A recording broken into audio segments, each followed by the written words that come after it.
Kroger presents Signing Day Spotlight, a video series profiling some of the top players in Georgia's 2021 recruiting class. And now, here are your hosts, DawgNation's Jeff Sentell and former UGA great Terrence Edwards. Terrence Edwards, I know this is what a lot of DawgNation has been waiting for. We got the headmaster of the TE Wide Receiver Academy chopping up the wide receivers in the Georgia 2021 signing class. I know you and I have been talking about these young men for a while. Let's start right now with Adonai Mitchell. Now, it's a different story for this guy. His last season, his senior year, kid was from Texas, but he spent his senior year in 2019 playing ball in Tennessee. That was his last year. He graduated. He spent the fall of 2020 training, getting ready to enroll early at Georgia. You know, Terrence, I guess the first thing I want you to tell us about this kid, Mr. Mitchell, is does he seem to you like a different type of receiver for Georgia? Maybe a little bit more Baskin Robbins, a different flavor of receiver for Monken's offense compared to the Georgia receivers that have signed so far under Kirby Smart. One thing that I noticed about Adonai is he's very twitchy to be 6'3", 190 pounds. He runs routes. I mean, when you talk about being able to drop your weight, and for a big receiver, he able to drop his weight and get in and out of breaks. And after evaluating his film, and he, to me, looks just like Jordan Jefferson of LSU coming out of high school. And we all know Jordan Jefferson wasn't a highly recruited prospect coming out of high school. He's maybe a 2 or 3 star. Now you see what he's doing now in the NFL. And that's who he reminds me of a lot, just going back and studying his tape. If you go back and watch him, he high points the ball very well. He has good, strong hands. He's a long-range receiver, and he is a good route runner to be 6'3", 190 pounds. So I'm just excited to see him getting onto campus and see what Coach Hankton can do with this prospect, because I'm very impressed with him.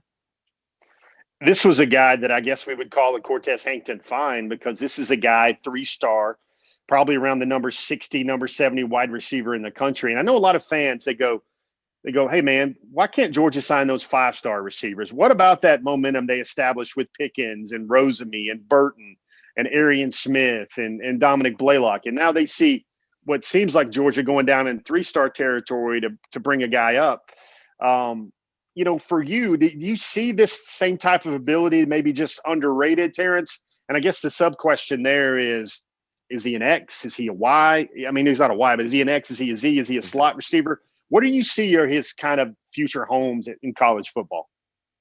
I can see him being a Z, being an outside receiver, because I think he can really run routes from the outside. I mean, being 6'3", I wouldn't call him a blazer. George Pickens is not a blazer, but he creates separation with his ability. So Mitchell, right now, his biggest asset as a receiver is his ability to get in and out of breaks.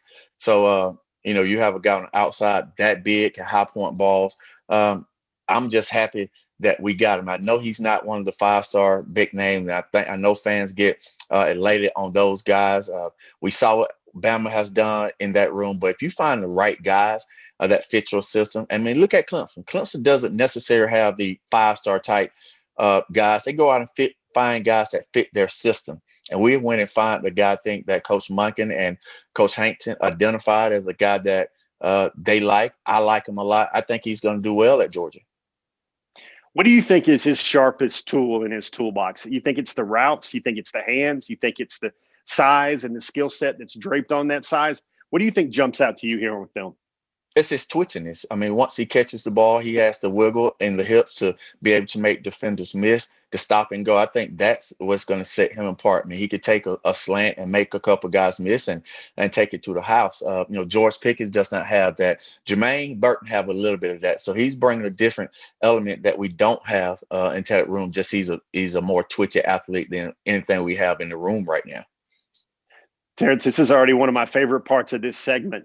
If we're handing out your grade out of 1 to 10 for tight ends and wide receivers, I need to know that route running grade right now. Coming out of high school, and remember, TE does not grade on a curve. What do you see about the route running right now for Mr. Adonai Mitchell? I love his route running ability. Like I said, he's a bigger kid at 6'3", 190 pounds, and he's able to get in and out of breaks. And that's hard for a bigger receiver because your waistline is taller than a smaller receiver. So smaller receivers can get in and out because they don't have to drop as far to get to the ground. And he's a guy that really can control his speed, control his body weight at the top of his route. So that's what's going to separate him once he gets to the next level. Listen to that, guys.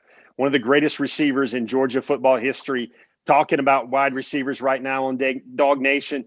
I mean, to me, it's like listening to Vin Diesel talk about action movies or something like that, because this guy, been there, done that, got all the checks.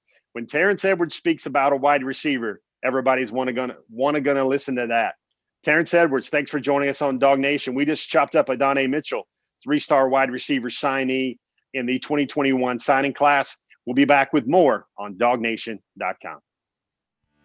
Thanks for joining us. For more info on UGA recruiting, check out DawgNation.com. And a special thanks to our sponsor, Kroger, fresh for everyone.